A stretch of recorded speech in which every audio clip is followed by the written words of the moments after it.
Tour de chauffe. Nos chroniqueurs se déboutonnent sur le vif. Bienvenue de nouveau, merci d'être au contact de Mirador, merci d'être sur l'ensemble de nos canaux digitaux sur le www.filmguinée.com ou encore sur la chaîne YouTube de Film 24, la page Facebook de Film Guinée aussi est à votre disposition. Vous êtes d'ailleurs très nombreux à nous pratiquer là-dessus. Merci de continuer de nous envoyer le maximum d'étoiles à travers vos messages et vos réactions dans cette émission. Toute l'équipe voilà, au meilleur de sa forme et au grand complet pour vous tenir compagnie jusqu'au port de 11h sur 95.3 en modulation de fréquence dans le Grand Conakry à Tanene mais aussi jusqu'à Bofa. Vous êtes reliés à cette émission en région grâce à nos médias partenaires Baobab FM, Kankan, Sigiri, la même radio qui relaie cette émission dans la région forestière et dans le Sankara.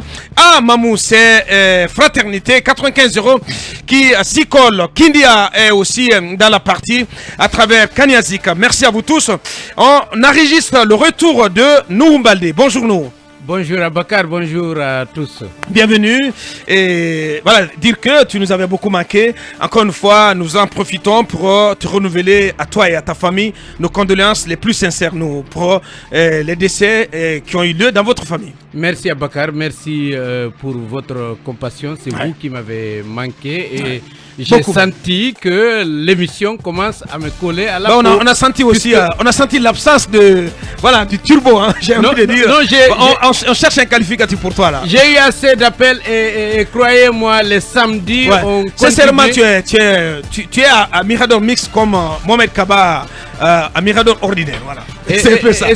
Heureusement que tu occupes la même place. Ce que vous ne savez pas, c'est que j'ai fait l'université avec Mohamed Kaba. Ah bon? Oui, j'ai fait droit public et droit privé. On ne savait pas du tout. Mais il sait que je suis son major. Son major. Posez-lui la question. D'accord. Ouais. Il a fait droit privé. Et donc, mais j'ai jamais su que tu as fait droit. Non. J'ai fait droit public. Peut-être que tu es comme Mohamed, vous avez avalé vos cours. Moi, j'ai laissé pour faire le journalisme. Très bien. Que j'ai commencé depuis 2001. Donc, je suis à ma 21e année. C'est pratique journalistique. Oui, ce qui fait que c'est ça mon métier, c'est ça mon boulot. Évidemment, j'avais été comme d'autres recruté à la fonction publique comme magistrat. J'ai été affecté au ministère de la Justice. Donc tu es fonctionnaire? Non, j'ai quitté. J'étais fonctionnaire, mais j'ai pas sous le coup du double mandatement. Non, pas du tout. Mais moi, j'ai décidé de quitter parce que le journalisme que j'ai voulu pratiquer, c'est d'être du côté des faibles, c'est de dénoncer. D'être du côté du peuple. Oui, du bas peuple. Surtout des faibles. Sous Lansana Conté, vous savez qu'il y avait des risques de se mettre à dénoncer et de piquer son salaire de l'autre côté. Donc j'ai préféré faire un choix. Très bien. Alors que le recrutement... Je peux te garantir que tu es un exemple, hein, parce qu'il y a encore beaucoup dans nos rangs qui continuent d'être des deux côtés. Je précise et ça, il faut y mettre fin. Je précise que je n'avais pas... Le ministre Julien Yombuno a pris vraiment un acte dans ce sens-là. Il va sévir.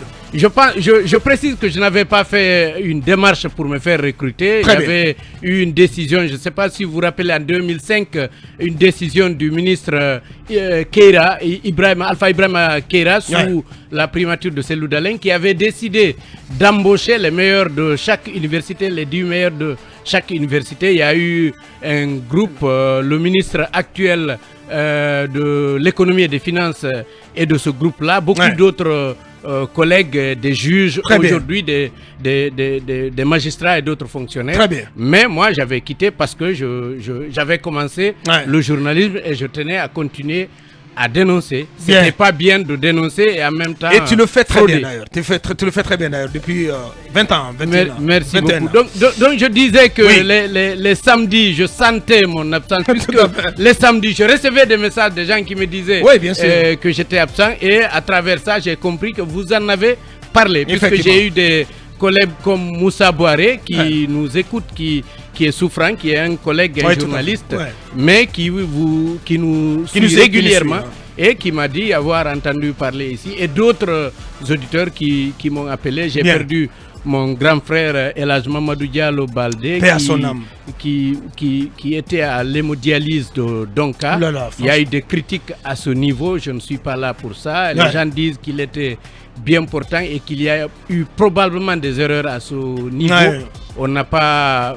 C'est au niveau du branchement à la machine. En tout cas, les gens ont critiqué puisqu'il y a une sorte d'association qui a contacté ma belle-sœur, l'épouse donc de mon grand frère, et qui a souhaité que de retour à Conakry, qu'on échange sur cela, parce que même après son décès, il y a eu 2 ou 3 autres, et ils pensent qu'il y a des erreurs à ce niveau. Oui, mais c'est le cas, c'est très fréquent au niveau du centre d'hémodialyse. Vous savez que mon jeune frère est passé par là aussi. Ah oui, il est mort. Oui. Il est mort à l'intérieur même de la salle. Et c'est le cas de mon grand frère. Il était branché. Il était branché. On dit qu'il y a eu un problème de la machine, qu'on a voulu changer de machine et que entre temps il a perdu la vie. Tout à fait. Donc il y a des gens, c'est très fréquent. Les malades qui continuent donc à bénéficier de soins là-bas souhaitent qu'il y ait des réactions, qu'on se mobilise pour dénoncer. Mais vous savez, on est dans des familles et souvent, c'est pas très encouragé, effectivement. Voilà. Donc, les samedis, on m'appelle, on m'envoie des messages. Je vous remercie pour ça. Et je sens que l'émission est très, très suivie. Ce qui me surprend, c'est que dans mon propre village, on ne me parle plus de nos petites enfances, mais de ce qu'on dit ici dans l'émission. Et au même moment, voilà, tu tenais à placer un mot par rapport à cette soirée d'hommage qui se prépare pour Diallo Souleymane. Absolument. Souleymane, qui aura lieu samedi prochain, si je m'abuse. Vous savez que je suis du comité d'organisation, j'en ai parlé ici. Tout à fait. Nous avons reçu d'ailleurs le doyen Amadou Diallo jeudi dans cette émission. Effectivement, qui suit régulièrement les travaux. Moi, c'est pas le cas, mais j'ai voulu juste dire un mot parce que j'ai entendu des gens dire des choses. Pourquoi Souleymane? Je voudrais rappeler que Souleymane, au-delà du fait qu'il soit un des pionniers de la liberté de la presse, Sanou Kerfala l'a dit, lui qui a initié, qui voulait faire avec l'accompagnement de quelques journalistes avant de nous contacter, voulait célébrer son unique patron. Tout à fait. Il sait que c'est une référence, mais quand on s'est associé à lui et qu'avec lui on a décidé d'élargir et d'intéresser l'ensemble des journalistes, il faut rappeler que Diallo Souleymane, il n'y a pas que le fait d'avoir été en prison pour la défense de la liberté de la presse. Il y a une certaine constance chez Diallo Souleymane. Il faut savoir qu'il y a beaucoup qui ont été des pionniers, mais qui entre-temps ont changé de veste, qui sont allés à la mangeoire, à la soupe, qui effectivement ont tout changé, qui aujourd'hui défendent tout le contraire de ce qu'ils défendaient, qui défendent ce qu'ils critiquaient hier. Et Souleymane Diallo est resté constant. Même ces derniers temps, moi j'avais un confrère, un collègue, un employé qui s'est fait interpeller. Et quand il a appris que j'ai négocié avec l'ancien préfet de l'Elouma, il m'a critiqué, il m'a dit, écoute, on s'est battu pour avoir ça, vous ne devez pas permettre à ces préfets d'agir de la sorte. Il faut faire respecter la loi et on sent que jusqu'à présent, il continue à tenir. Bien dit, hein? Voilà, que la presse, parce que c'est la cause de toute la presse, mobilisation générale pour la réussite de cette soirée d'hommage à Diallo Souleymane de son vivant, parce qu'il faut vraiment le faire. Et il y a une réunion aujourd'hui à 12h. Bien entendu. Voilà, bien entendu. Bonjour, monsieur le rédacteur en chef, un peu grippé ce matin. Ouais, bonjour Aboubacar Diallo, bonjour à tous, bonjour à la grande communauté guinéenne qui nous suit depuis l'Allemagne. Ils sont très nombreux, ces Guinéens. Et bien qui ont décidé de réaménager leur programme pour nous suivre. Alors rapidement, en quelques secondes, je voulais attirer l'attention des décideurs sur le comportement indélicat de certains chauffeurs dans la circulation. Le matin, nous qui venons dans le sens inverse, il est très difficile par exemple de circuler sur la corniche Kipé Nongo Lambagny, parce que vous avez à ce niveau, notamment en plus des tricycles de mon cher ami Lincoln, vous avez également des conducteurs de taxi moto qui viennent complètement occuper l'autre voie. Donc facilement on racle les rétroviseurs, on gratte les véhicules, et tout ça de fois ça se passe sous l'œil indifférent des agents de la police qui prennent le temps à partir de 9h pour réguler manipuler la circulation. Donc c'est un sérieux problème le matin. Vous ne pouvez même pas circuler. Je pense que le ministre des Transports, mais aussi le ministre de la Sécurité, donc sont vivement interpellés pour essayer de prendre des dispositions afin que cette situation soit rapidement réglée. Bien. Ils ont d'ailleurs été interpellés en plein Conseil des ministres par le président sur le cas des gros porteurs. Bonjour Bassikolo. Bonjour Abakar, bonjour à tous les villages Bagataï, Landumataï, Dialonkataï, Bassikolo, et bonjour à nos compatriotes d'Allemagne. Ils nous écoutent depuis Dortmund, Stuttgart, Berlin, en Tunisie et un peu partout du côté de Kamsar à Kassapo. Bien. Et bonjour à la forêt. Abakar, permettez-moi de pousser juste un coup de gueule. Oui. Très rapidement. Le jeudi dernier, c'était à Matoto, à Sangoya précisément. Les malfrats se sont introduits dans une concession.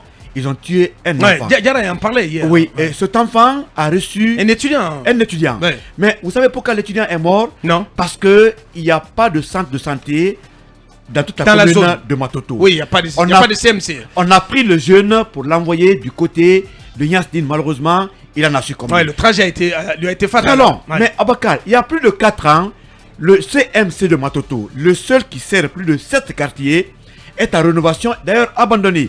Je crois que les images sont là. Oui, mais qu'est-ce qui s'est passé? Qu'est-ce qui s'est passé? Oui, parce que quand même, si ça devient un chantier éternel, il faut bien qu'on se pose des questions sur ce qui s'est passé pour qu'on en arrive là. Abakar, aujourd'hui, aucune autorité ne parle. Ouh là là. Le maire Tos ne mais là, on voit les images là. Le maire Tos ne parle pas. Le ministre de la Santé ne parle pas. Non, mais si le maire Tos, il a attiré l'attention, il a tiré même la sonnette d'alarme à l'occasion de la réunion annuelle des maires. C'était récemment. Abakar, ça ne se fait pas. Mais allez aujourd'hui de ce côté. Qu'est-ce que tu veux qu'il fasse? Non, mais attendez, c'est un maire. Il a les moyens de le MIG. Abakar, aujourd'hui, quand vous allez, le chantier est abandonné. Il y a plus de 4 ans. C'est devenu un dépotoir. Vous avez toutes sortes de déchets dedans.